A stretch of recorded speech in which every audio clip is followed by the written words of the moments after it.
Big picture overall is what's nature doing globally. This is our ongoing decline. We know where we're headed if we don't do anything. Overall, we're grey, it's not good. So it's not just about, insects, coral reefs, it's not just about ecosystem services, it's about the very human story of how we look after those around us and essentially look after ourselves on the planet. Figuring out how we take this forward, what the actions are going to be, what are the key gaps that we need to fill.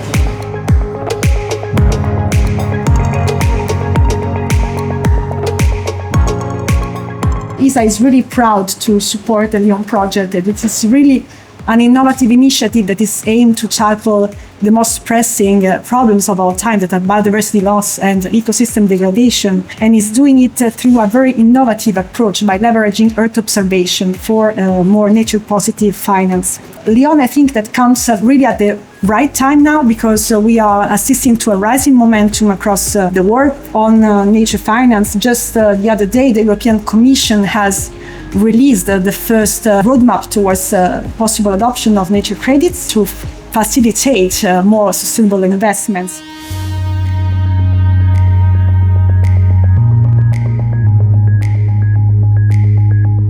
It's not about how clever the science is, but how we connect with you, talk your language, and deliver data that you can actually use. We've reached out in our survey and in other meetings about, so what's the issue here? How do people like yourselves get access to this data? And the largest bar on this chart is saying that the main problem is all this EO data is not yet really aligned to the decision-making frameworks we've had. And even just this morning, a couple of introductory discussions suggest exactly that. And I think that's part of the core mission of Lyon. Lyon's got to help us find where those points of connection are.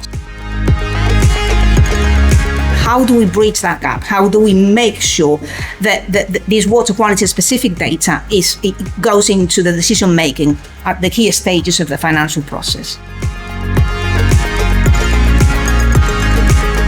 Because they're going to use scalable data insights and replicate it from EO into something in different businesses that don't really use EO yet.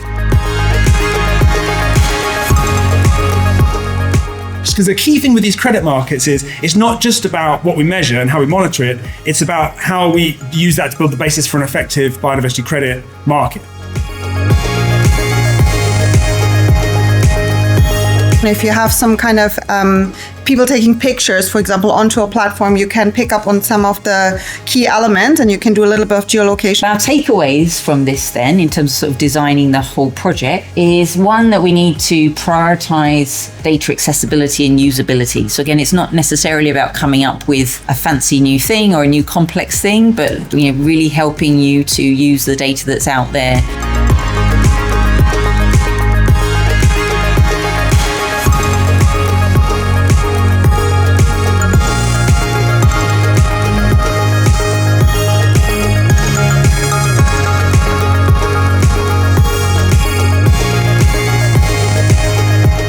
Enormous thanks to all of our early adopters for their active participation in the project, and we're really excited to work together over the next 18 or so months and really break through the differences in ways of thinking and data that will move this project forward.